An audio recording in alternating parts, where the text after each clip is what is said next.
so much for coming and joining with me here today, man. I really, really appreciate that. Thank you for having me. Appreciate it. Oh, no way, man. I, of course, know who you are, but for recording purposes, if you wanted to give us a little shout out of who you are here. Goblin Mob. The Goblin Mob on IG. Yeah, man. Everywhere else, Goblin Mob. And actually, you've got quite the, like, I'm not gonna lie, you've got the awesome graphic there behind you. You've always got the awesome graphics on your YouTube stuff. Is that all you that does all the illustrations and on that stuff, or?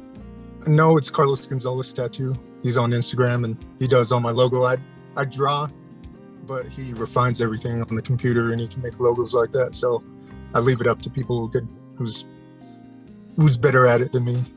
And that's it. Fair enough.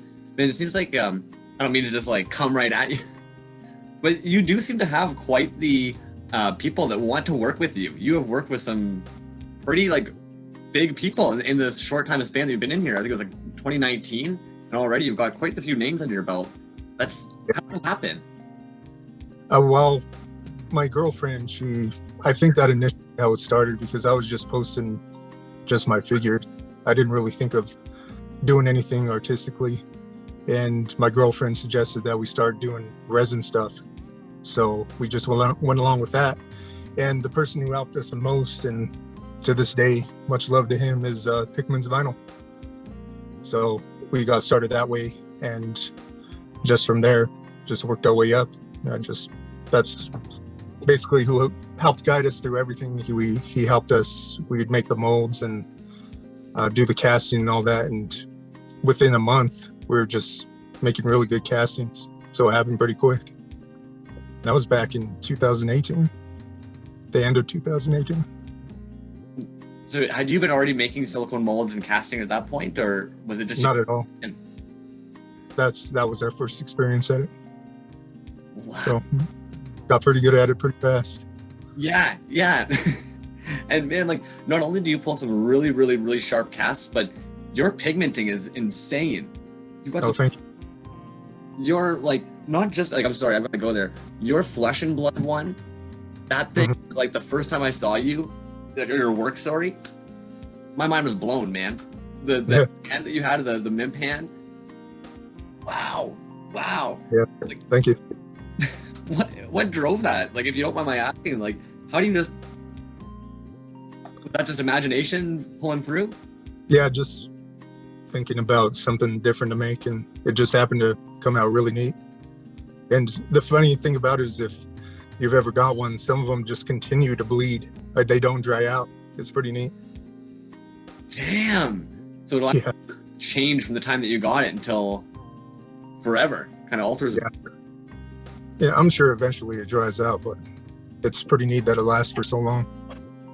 That's wild, man. And then, like, you don't just do, not to say it's just do, but it seems like you've got your hands in a little bit of everything. Like, you review some toys, you're quite the avid collector, you mold, did you do the sculpts on these too? I'm sorry, I'm gonna pull one out, one of the trolls. But do you normally do your sculpts?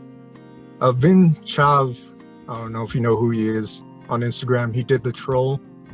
And then Most Monstrous has been doing everything else for me. Like I said, I'm sure I could do it if I tried, but to get to that point where you're really good at it, I just don't want to expend that much time if someone else is already good at it. I'll just rather let them do it. Jokes, man. I couldn't pinpoint who in the process. And even the cases that you've got for these, man. Yeah. Out of curiosity, sorry, where did you get these cases? I'm gonna start there.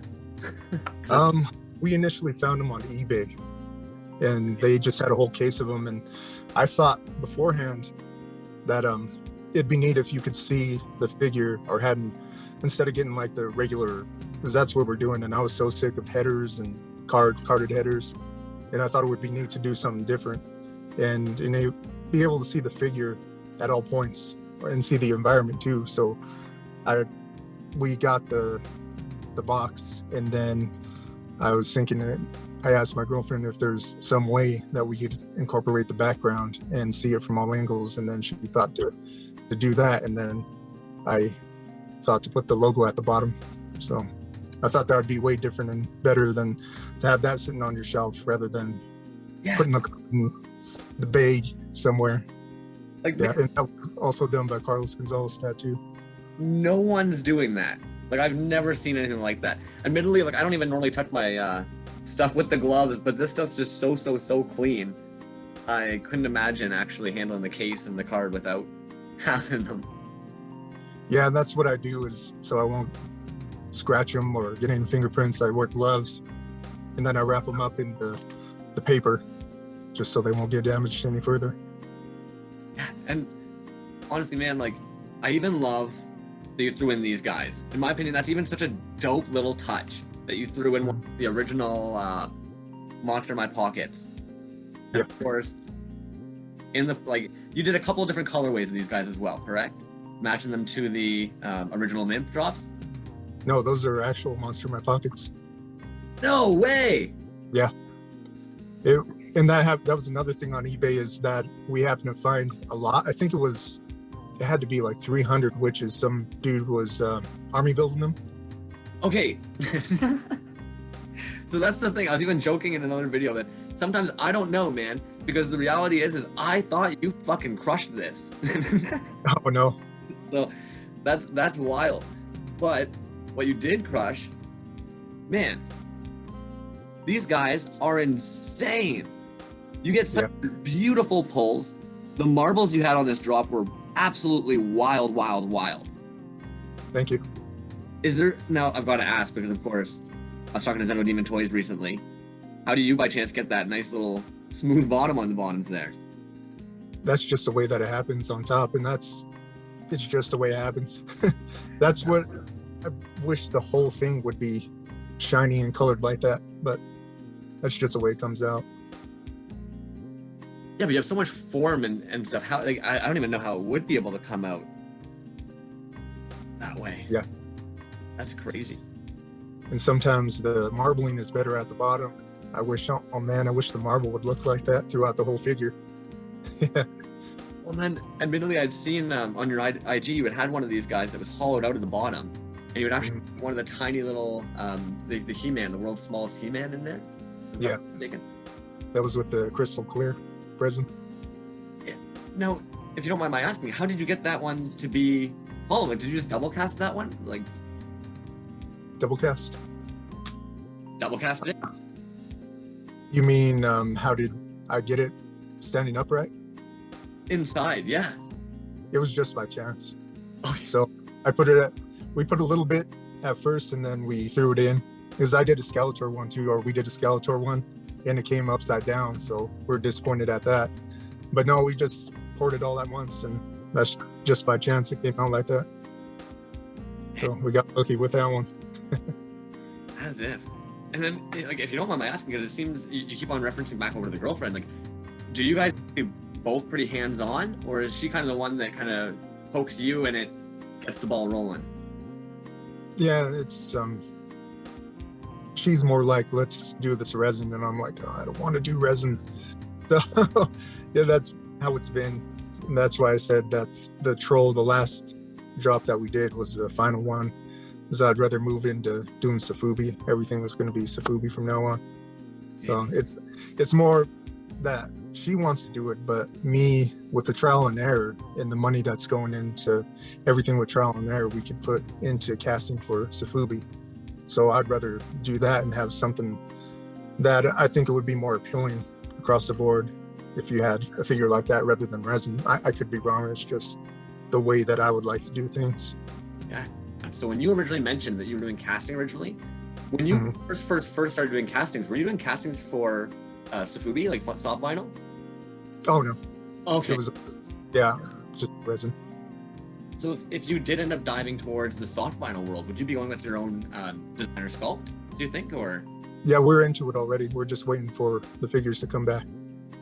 Okay, have you been posting about, like, I feel like I'm almost out of the loop now. Yeah, I haven't posted about much. I know I mentioned it a couple times. It hasn't been real prominent, but I'd rather just for it to show up and be here. So I have two coming, the hand and the castle. So those will be coming out at the same time.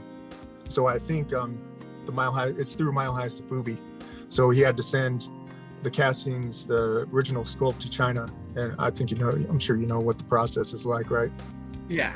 Yeah, so it's been maybe 3 months, and they're back now. And he did some pulls recently, so they should be out pretty soon. Wow, man. Okay, so the reality, because I was even on your page earlier because I'm obsessed with these, man. So you're saying, is this what you're talking about having pulled out in a soft vinyl then? Yes, sir. Dude, and of course the hand. Those are going to be insane. Yeah, I can't wait. Fathom. I can't wait to get them. And the next ones that we're doing is the most monstrous is doing the ghost line. I posted one. I'm sure you've seen that with the Octoghost. Yeah. And I 3 more. So what we're gonna do is kind of like a blind box thing where you'd get the whole set, but they're all gonna be different colors, or maybe there'll be a chase one inside, and you'll just be a blind box. So I wanted to do that with the ghosts and have a whole series of them. Dude, so that's what we're doing next in line.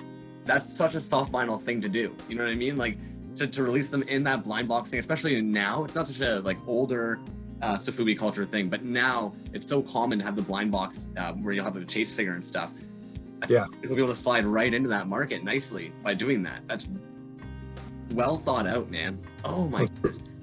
And I wanted to do it so every design is different instead of having the same design with a different scheme. I thought it would be cool to just do a different ghost. So you get 4 different ghosts if you bought a box. Dude, I love it. Out of curiosity, do you plan on doing any paint ups on those? Because I know that you actually like to do a lot of painting as well. Or maybe you don't, but you're awesome at it. Oh, thank you. Yeah, I'm going to do some. I'd like to get someone else to do a few here and there. I thought that would be neat just to change it up. And I'm going to do some shop exclusives, so they'll have their own color that you could only get at the store. So I'll do a couple of those, and hopefully everything will get back to normal, and then we could go to the, what do you call them? The conventions. There you go. So that would be neat too, to do some conventions exclusive and all that. Well, admittedly, like Mile High Sofubi, they're doing a lot of stuff right now. Like there's a lot of dudes in the States that are now able to do the soft vinyl because of them. Yeah, it's I even see it now where, again, it's really common in the soft vinyl community. You'll see so-and-so has 10 of this person's soft vinyl that they've painted, and so-and-so will have 10 that they've painted. So, man, I love how you're just, like, you're getting right into the culture for that. Like, is that your main focus to collect as well, would you say? To collect the... soft vinyl? Just in general? Not counting your skeleton army, of course. Oh, yeah, well... I think I've gotten away for that because sofubi is expensive. Yeah. So we do the ghosts from BIM Toy. So we got all the complete set of the mini ghosts and some other ghosts that we have. And besides the Who Goes There, I really like those. So that's pretty much what I got so far. And I had the Violence toys. Those are really neat. Nice. I really like the Violence toys figures. Yeah. No. So that's what I saw those, and I thought one day this would be the best thing to have is vinyl instead of the resin. Yeah. Are you a little bit nervous to not have your hands in the casting process anymore? Oh no, I'm glad it's over. And out of curiosity, like, do you normally prefer to use like airbrushing, or do you just hit it with whatever paints you need at the time? I do it by hand. Oh shit! All brush in hand? Yeah. I figure you have more control with it, doing it by hand, and I just, as long as it takes, I do it that way. I think you're able to line it up better. I know that I am, at least. Okay, I've got to commend you hard, man, because personally, painting resin, fine, all day, any day. Painting sofubi or soft vinyl, I go insane. Really? And it's the opposite for me. I've got to ask, do you use like a special vinyl? You don't have to tell me anything. Anything you decide you're like, fuck you, Crumbs, I don't want to tell you, feel free to not say anything. It's all good. Okay. Do you use a special type of paints or anything when you're painting on the soft vinyl? I just use, to tell you the truth, like ordering from Amazon. So Amazon, go to Hobby Lobby. and use the airbrush paint actually. So I paint with the airbrush paint. Dang. Okay. Because I was sitting here thinking to myself, like, that's not that acrylic rubbery plastic that's sitting on there. Like, it gets that real nice. Because I was looking at your YouTube video where you had done actually the crocodile. There's no way I would have thought that was done with a brush. Because I know you were saying that you had done like the fine parts by hand, you'd gone down the teeth by hand. I would have thought for sure to get that fade up, and that would have had to be like, do you? Sorry, man, my mind is now a little bit. Do you dry brush that normally? Like I'm trying to wrap my head around it now. Yeah, it's all dry brush. So that when you had that 4.5-foot Godzilla. Oh, it's all by hand, dry brush. Yeah. And I just hit it for, I think it was a couple days. That's all it took. That's all it took. Just a couple days. It was bad. It came out awesome. It was hard to give up, but I figured I'd let someone else enjoy it instead of have. That's what I figured with everything that I painted. I thought I would keep it forever, but especially that retro brand head. Man, I really love that one. Yeah, like if you don't mind my asking, I get that a collection get to a size, but how can you decide to part? Like, how do you decide to part with a piece that you have painted that's also such a grail item? I had a hard time doing it, but like I said, I just figured it'd be better in someone else's if they could enjoy it more, because it's just gonna sit around and it's something that I've done and I could do more if someone could enjoy it. I thought it would be just better that way. Those heads are hard to come by. And you see them on eBay, they're twice as much as they sell them for, 3 times. When I first got in the scene, I remember you don't realize how hard some of these pieces are. And you see them and you tell yourself, you're like, I'm going to watch out and grab. And then you learn very quickly that you can't just get one of those pieces. Yeah. The deadly deliveries. Yeah. It's crazy to me. You mentioned 2018. When you look at the IG page 2019, you've made a lot of stuff. It's hard to keep track even. Mm-hmm. Yeah, I had a high output. That's why it's kind of hard with doing sofubis. There's just so much of a gap in between everything. With resin, that's the positive thing about it, is you could constantly be going and have product in hand.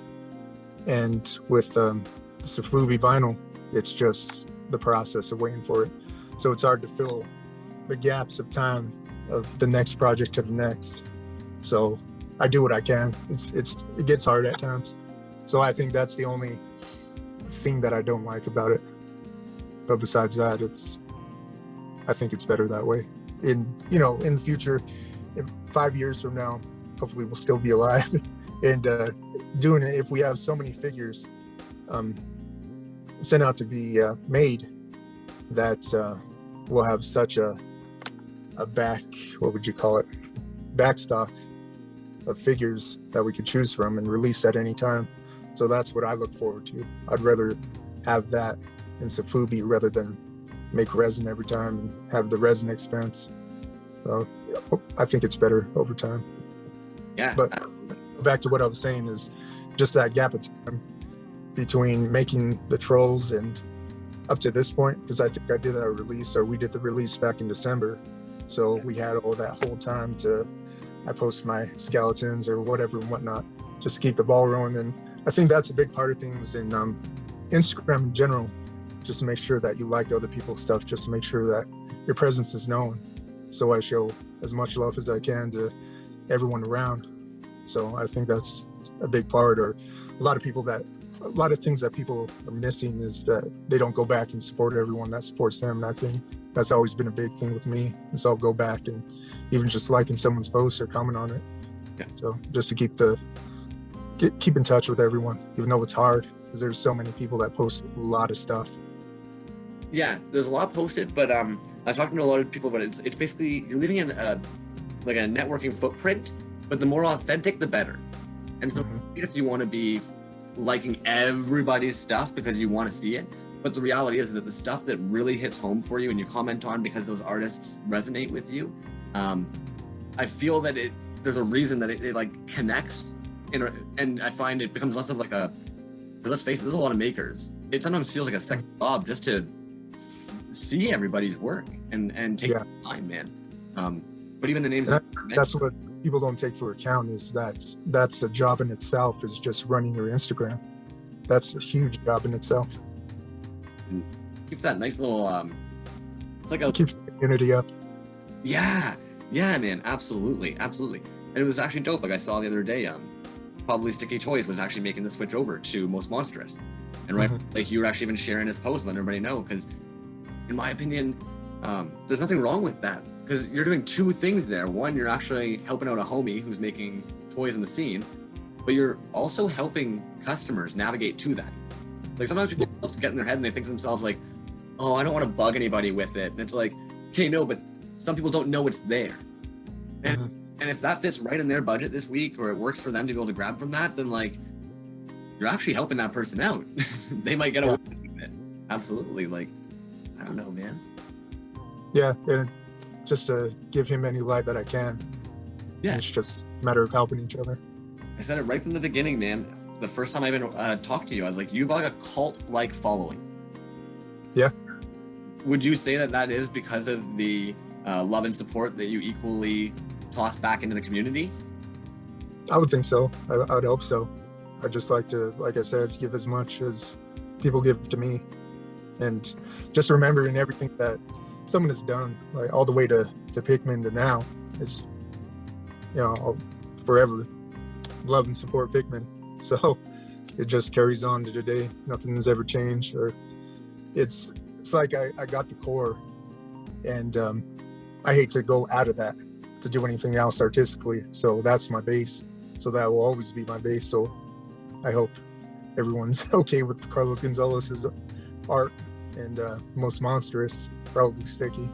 Sculpts, that's the way it's going to be. Or ViniChav, he still does sculpts. I know he gets real busy. So I just like to keep association with everyone up. And I think it would be weird if I gone outside that. So that's just my base. That resonates hard with me, man. And I couldn't help but notice on your page earlier, like the fact you've got the loyalty across your neck, and here you are sitting here being like, yeah, thank you. Like, gotta make sure that you're showing the love and supporting the team. And it's like, yeah, and I think that goes back to me growing up in the streets in San Jose, and just growing up in the neighborhood, being a part of the neighborhood. I do stuff for Evil the Illest, and he's the only one left that's still around from when I came up. And it's like things are instilled in you like religion, and that's what you're going to keep for the rest of your life. And it's more or less brainwashing. That's the best way to put it. But that's what's been instilled in me. Like, these are the people that you're going to be around and be loyal to. So that's the way it's been. Like, I've outlasted everyone that I grew up with, and if I hadn't have moved away, I would be in prison right now, I'm sure, or dead. So I'd rather be out here making figures. Yeah. And that's what I was worried about for a while, because people are, no, there's still that stigma of you're a grown man and you still play with toys. I'm like, who cares? Like, just coming from that life. And that's just a stigma that it carries. And I don't care. You know, all that stuff is there. But this is now. So I'd rather be doing something like this and somewhere else. Well, and it's funny because, like, who likes Rumian always says, you know, like, it's about the toys. But at the end of the day, like, that's the one thing I love about this community. Like, it doesn't really fucking matter all the other stuff, because we can all love the artistic value that goes into the actual toys that we all are enthusiastic about. And yeah, like, it's crazy to me, man. Like, when you look at these guys, not to think like, yep, you know, like that is much doper to be passing around that kind of stuff. Oh yeah, absolutely, man. And oh yeah, I even just love that, like, you have a very I hope you don't mind me saying it, you have a very like humbling soul. You've got, thank you. You got a nice glow about you. Thank you. That makes sense. Sorry. I appreciate the compliment. Oh, dude. Honestly, I'm sure you're used to hearing it. I would hope that you're used to hearing it, because, yeah, You carry energy that is obviously very, I like it. I'm envious. Why are you envious? Oh no, I'm just saying, honestly, man, admittedly, like there are traits about you that are very admirable. That's probably the best way to put it. And admittedly, the way you speak about your peers is very, just fills my cup. It makes me feel very nice inside. Sorry, man. Don't mean to weird you out there at all. Oh, it's all good. Of course, if you saw the one with Thunder Demon Toys, you know that I like to kind of drill you guys with questions after I've already been hitting you with questions nonstop. That's what I'm here for. Sounds good, man.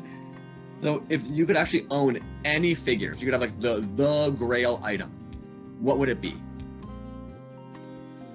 In any figure at all? Any figure.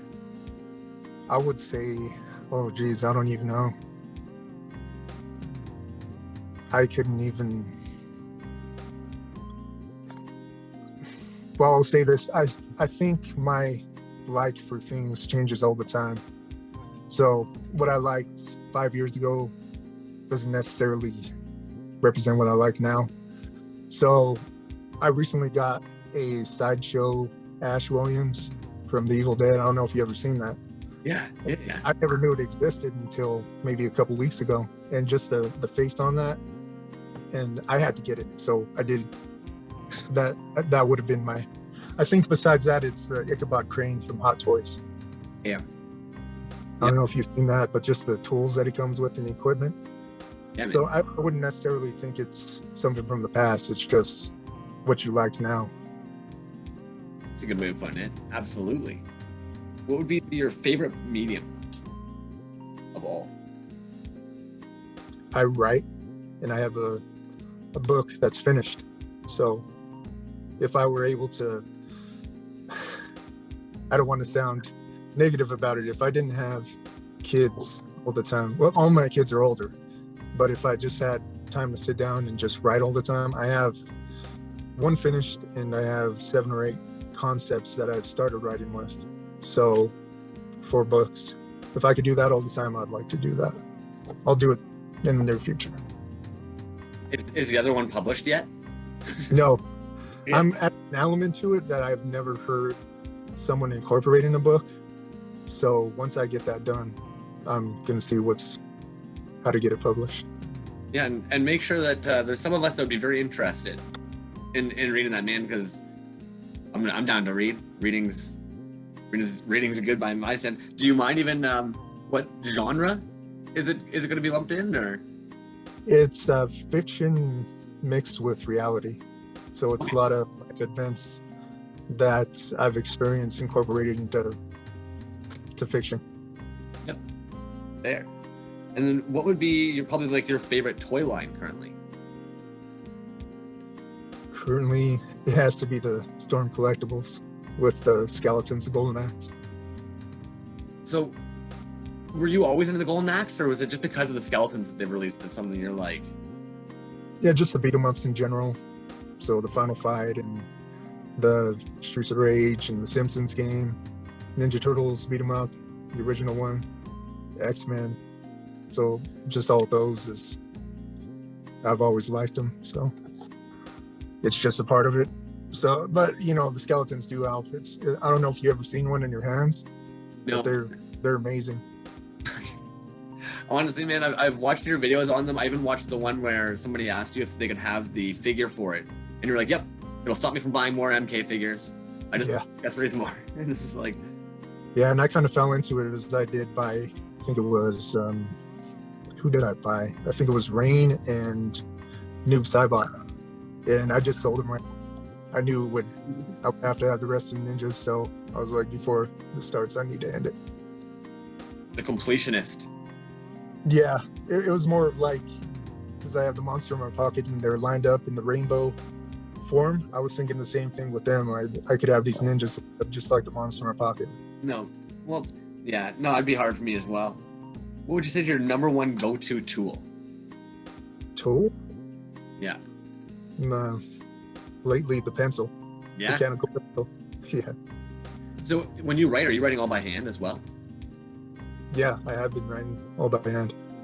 So I have my notebook, and then that's how I like it, as opposed to typing it out. Is I'll write on the front page, so I'll have the page behind it. I'll be able to write my notes on what I'd like to change on the side when you turn the page, or just being able to go around and write little notes. I like to do it that way, because you can't do that on the computer. Well, it even comes down to, I'd say, I don't know if you, when you're a kid, like my parents always say, write things out 10 times and you'll remember it better. So of course, if you're writing it by hand, I think write it 10 times and it continues to get better. I think that's my problem. Yeah. Everything, something new comes in and like, yeah, this will sound way better. So I end up rewriting a little portion, which is fine. But at the end, you're going to be more proud of what you've had out because of that. Oh, yeah. That's the important thing, I'd say. Yeah, for sure. When you're casting figures or using the resin, what would you say is probably like the worst mistake that you've had so far? The worst mistake is not putting in, I can't even think of what they're called, you know, when you put the balls, like the ball bearings in, or the separator. Oh, okay, yeah. What would you call it? Yeah, there you go. Yeah. And not putting them in and and doing the other half of the mold. Yeah, catastrophic. So it hasn't been too bad. I mean, just besides, because for a while we were doing the figures with no pressure pot. It wasn't until maybe 6 months ago that we started with the pressure pot. Oh. So I don't know if I'm tooting my own horn about it, but we got it down so good that we didn't even need a pressure pot. Yeah. It's up until we started doing newer stuff and I was like, we need a pressure pot. But it was a good decision for sure. Would you say that once you got the pressure pot, it mainly just like increased the speed of production, or did you actually find like a noticeable quality difference at all personally? Quality for sure. Yeah. But trial and error is the same. And that goes what I was saying before, is like I would rather know that the sofubi is going to come out good and don't have to worry about it than having to do 10 figures out of a whole batch that didn't come out good and wasting all that resin and wasting all that money too. So I think it's better that way. But I keep on saying that, but I think it is. Yeah. Time will tell, man. But at the end of the day, I think you're gonna have a lot of fun, anyways. Any of the dudes I've talked to in the soft vinyl world really seem to love the community that they're in as well. So yeah, it's tough. They'll do new things, so it will be pretty neat to see how it goes. Well, if anything, it'll be cool to kind of see both worlds now. Yeah. You've been making in both. What would be the first toy you remember ever getting? That's a good question. I can't even say. I have memories of watching TV, and I really can't remember right now. Yeah. Which figure. Didn't have much. So it was. I just can't remember. That's fair, man. Yeah. Is there one that when you think that kind of like just jumps out at you at all, even from like your 20s, that just kind of often just like clicked, where it was like almost like life changing? Maybe I would through my pocket. Monster in My Pocket. Yeah. If you don't mind my asking, like when was the first time you kind of discovered them? That was one of the things that I do remember, because that was later when I was I can't even, it had to be, that was before preteen, so I had to be around, I can't even remember, to tell you the truth, but that's just what sticks in my mind. I remember seeing it at a store, and I don't know if it was so much, I don't remember seeing the mountain, but I think it was the boxes with the one figure in them. Sorry, man. Like that. It's kind of nice every now and then to like go back in time to the shelves, you know, and see them again in like their natural environment. Yeah, lamenting over Toys R Us. I still I'm sad about that. Just going in and looking around, man, I just missed that. Yeah, there's a real good comic book store in Denver, and they have a bunch of Transformers and NECA and Marvel Legends, and I always I was still going there. And that place is pretty amazing. They have big display cases of new figures that are showing up. So that one is pretty nice. So it's kind of been a minor comfort to the loss of Toys R Us. It's better than nothing. Better than nothing, but let's face it. It was so good going to Toys R Us with the bins. That would be all the discount bins of, yeah. Oh, yeah. Just the atmosphere of it. Even though if you wouldn't buy nothing at all, it's just a matter of fact of going there. Yeah, that's exactly what it is. Yeah. What would be your absolutely favorite thing in your collection? Do you have one piece in your collection? Books included. What's that include? I would include books too. Jeez.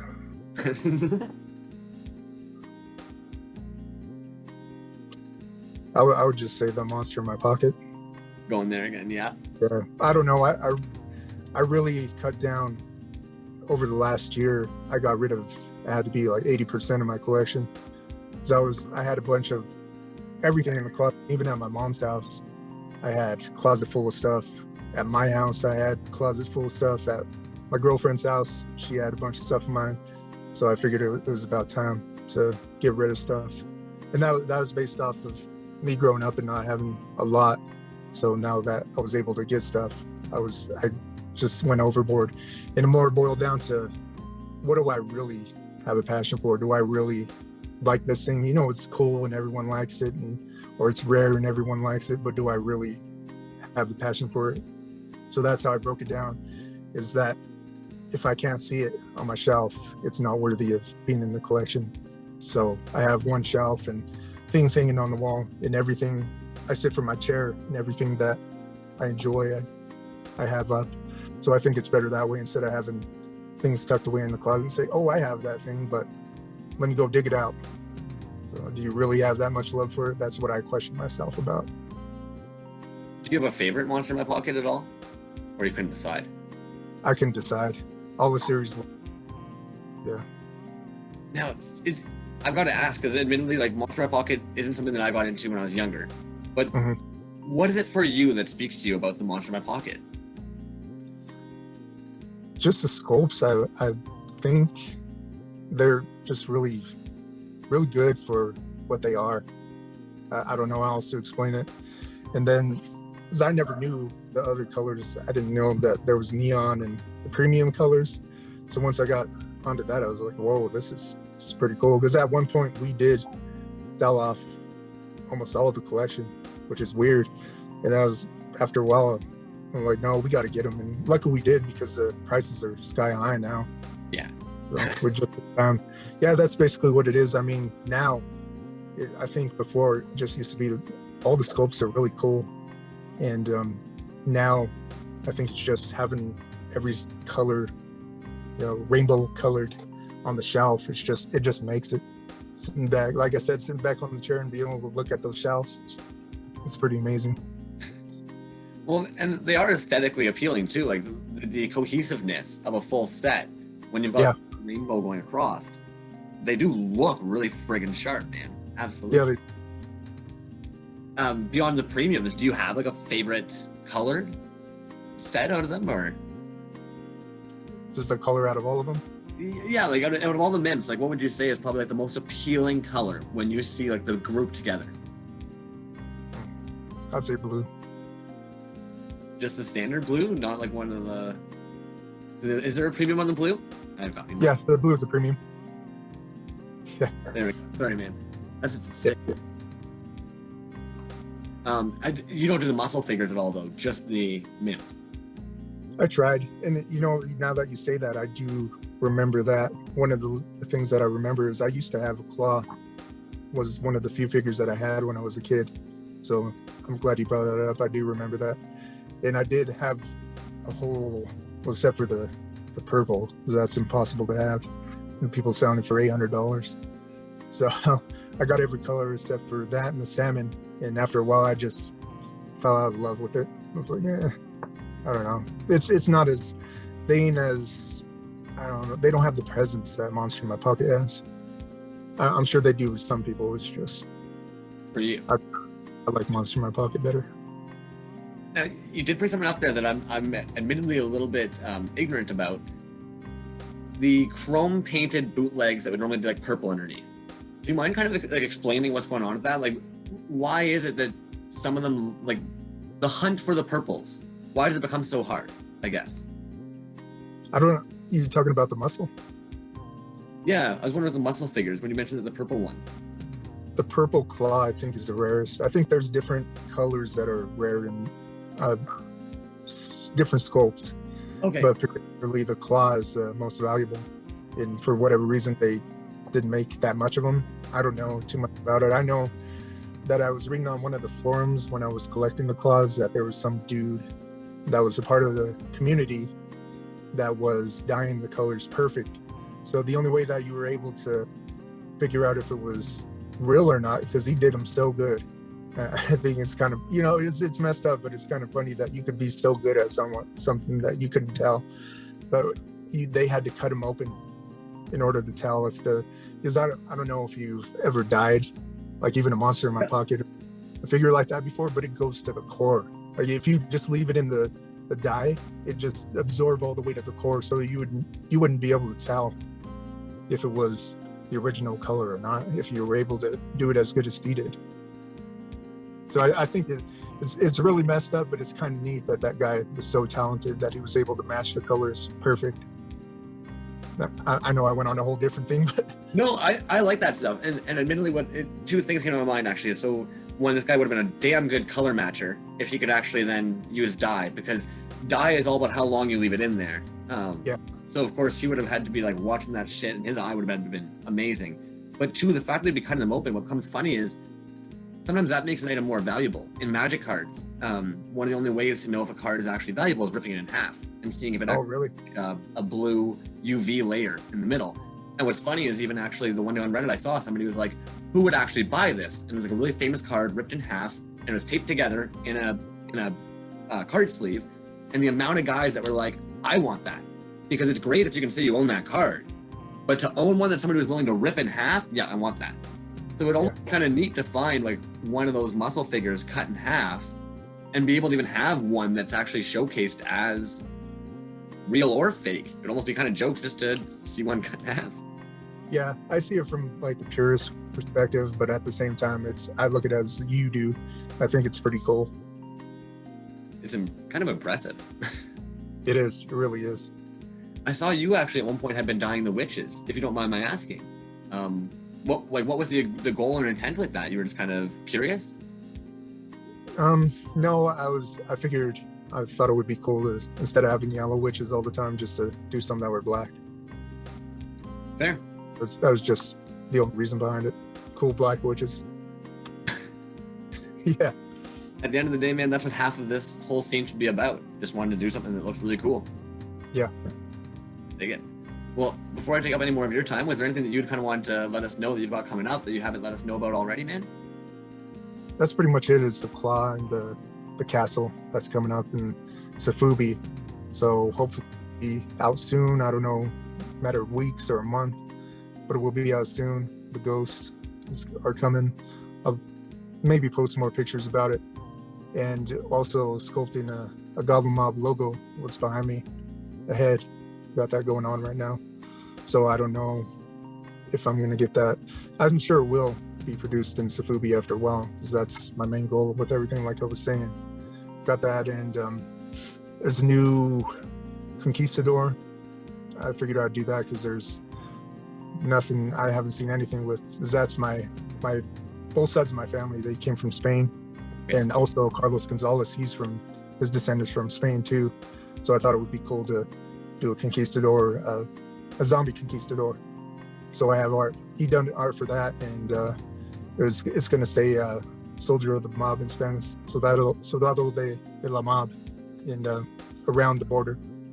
So I thought that would be pretty neat to do. So that's going to be the next figure after the ghost in the head. So hopefully all that will be sofubi this year. That'd be neat to release. When you guys get that figure out, I think you should make some t-shirts with that on there. Yeah, that was exactly my plan. Yeah. So that's definitely going to happen. But I thought that would be, I think it's just in general, if you have something to accompany the figure, the logo, so you have something to market the figure with. So it's just doubling over. I think it's better to do something like that, or just an additional, I don't know, so much better for me.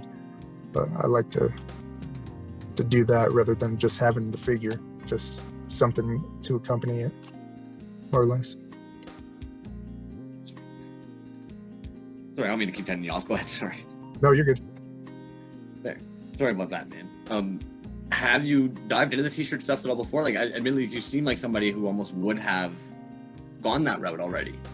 Yeah, I have this, just a mild t-shirt, then I have the logo on back, and we were doing the vinyl. So you would do the heat transfer. It's not heat transfers, it's just the vinyl transfer. Right. And I was thinking, because they do come out good, but if you can't do the multicolor, like when you have I can't think of what it's called. Like a silk screen? Yeah, the screen printing. There you go. So if you do, I was thinking to do the screen printing. So I'm going to do that, hopefully, in the future. So far I've just done the vinyl and just simple logos. So when you were saying to do the t-shirt with the conquistador, I would rather do that because it's so detailed that it's not going to come out right in vinyl. It's going to be so simplified. I just don't want to do it that way. So either if it's me or someone else, I'd rather have it done right. Yeah. Well, admittedly, I think it plays right into a lot of the dudes in the scene. We're used to the fact that when a band comes out with a CD, you can buy the CD, or you can buy the CD with the t-shirt. And then This is one of those situations, in my opinion, where it's like diehards want the figure and the t-shirt. Yeah, and that was my thought too. You have a band and they have their main logo, but you also have all this that goes with the logo. It's the same thing. And you really have a good grasp on your brand, it would seem. It's very impressive. Thank you. No problem, man. Well, I'm going to let you go and get on with your evening, but thank you so much, man, for all your time coming in this evening and let me just pick questions at you. I really appreciate it. Oh, thank you for having me. It was a pleasure. Try and have a great rest of your night, man. Thank you so much. You also. Thank you. On live. I like to hang out on live. Yo, Yucko, what is going on, man? Having a little surprise unboxing here. Got some Goblin Mob. Oh, sick. Yeah, man, Goblin Mob is absolutely nuts. I don't even know. I'm gonna wait to go. Yeah, you should check him out. Seems like a badass fucking dude. Takes some sick photography, does some dope paint ups. So I'm just gonna rip into that, man, and I'm gonna start with what we have here. We got some Goblin Mob ripping open today. Yo, ripping out more than that. Dude, you guys are just pumping out too much shit. So, you know what? Nobody wants to just see Crumbs just sitting here. Fucking B to the J, guys. Fucking check out his page. Diving right in. This is the part that's actually fucking exciting. Fucking toys, man. Like, oh. So I'm fucking all the way over here, like, one gotta come this time out. Fucking, rip the bubble wrap open. Fucking straight up, guys. Right off the hop. Two little witches. I don't know if anybody rocks the whole, like, monster in my pocket, the Mimps. Mimp game strong. Got two of those little Mimp guys in there. Fucking dope as shit. Nice and rubbery, too. I'm not gonna lie. Oh, Barry Boba, what is going on, man? Always nice to see you dropping in, dude. Yo, Barry Boba's got a whole new wave that he's working on, getting the paint up now, switching the whole studio over from the whole, like, casting portion now to the paint ups. And at the end of the day, like, nothing against the casting, because this is always the hard part, right? Like, when you want to, like show someone's strengths, so you're like, want to say, like, dude, the fucking paint ups that Barry Boba slams out are phenomenal, but then you don't want to take away from the fact that it's like, no, but the casting is great too. Like, the figures actually great figures. Yucko Toys is the whole set. Open it already. He's been trying to fucking knock out the whole set. Goblin Mob. Diving into Goblin Mob. So right off the hop, we got some little Walking Dead shit as well. Anybody who missed it before, I got some little Mimp guys. New homies. Look sick. Yo, dude, straight up, there's actually a lot of shit on the wall here that people haven't seen. Like, too much shit on the wall. Xeno Demon Toys is kicking it out of the park, man. Fucking got some Titty Bean over here. Anybody doesn't have some Titty Bean yet? That is what is up. Hello, Radical Toys has a set of burial bulbas. Man, yeah, like, dudes, like, I'm gonna have to push this guy for a minute. Titty Bean just dropped the friggin' Mummy Stalker. Oh, it's too good. This is what makes lives too difficult, man, because you guys all have dope toys, and I'm watching you guys all drop in, and I'm like, fuck, you guys have sick toys. These people are dropping sick toys.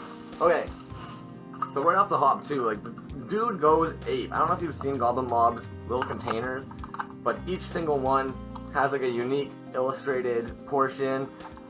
Yo, Titty Bean got some real... Yo, the Mummy Stalker is on fire. It is pure fire. And, I'm sorry, I'm getting sidetracked. Dudes, that Goblin Mob sculpt, sucks. I can never get a fucking good light in here, right? You're always just like, Crumbs, man, we can't see shit. Dope actual fucking heather gray, nice pink marbling. And I'm gonna be totally straight up on this, man. The dude is so good and he works with so many different sculptors that I actually don't know if this is an homage to the Trolls Mimp, or if he actually did this sculpt, because personally I don't see this Mimp. I've never seen this exact Mimp, so it's like, and yeah, you guys know I hate shipping, so I never just get the one, because, you know, you guys gotta understand this, right? Once the shipping is like the same cost of the item, then like you might as well get two of the items. At least, yeah, the shipping doesn't seem so bullshit. So, admittedly, Crumbs went a little hard on this one. And we got the brown as well. Because, dudes, Goblin Mob is intense. And I actually I just fucking respect the fuck out of the dude. Because you know what? If you go on his page right now, you're going to see that he actually worked on a sculpt with 3 individuals. And that whole collaboration, before they released it, somebody else had a toy with a similar form. And he fucking scrapped the whole thing. And in my opinion, like, that takes some fucking balls to have 2 other homies on the team to sit down with them and say, guys, we can't release this, and just fucking make that call. Like, that's some fucking balls, man. So yeah, Goblin Mob is the shit. The dude is just a hard-ass motherfucker. I'm sorry. And actually, too, as a fellow unboxer, I've got to point out, Goblin Mob himself actually has a YouTube channel where he actually does some sick-ass reviews, and he does it way better than me, because instead of me trying to hold them up and light shit and all that lame crap, Goblin Mob actually has it in his light box, and then that way he's actually just showing you the figures, and you're actually just not seeing, like, some dude, you're just looking at a sick-ass toy, and it actually looks dope, because the lighting is dope. And then, yeah, so he actually has one up lately. Last Zectron ended up releasing a fucking wicked-ass toy. It's actually the Book of the Dead, and oh my goodness, man, like, some of you guys don't get it. I get where some people are like, bigger, I need it big, I want it big, I want to feel it. You know what, like, big is dope, but small sometimes blows my mind. Maybe I'm secretly just kind of like setting the stage. I just want to put it out there. Maybe I'm secretly just trying to like get everybody all stoked and excited about the tiny things and like not thinking about the big things. But yeah, you know what, little deserves some credit, because at the end of the day, like, to get these cuts, to get these carves, to be able to pull this out clean, I think it's fucking sick, man.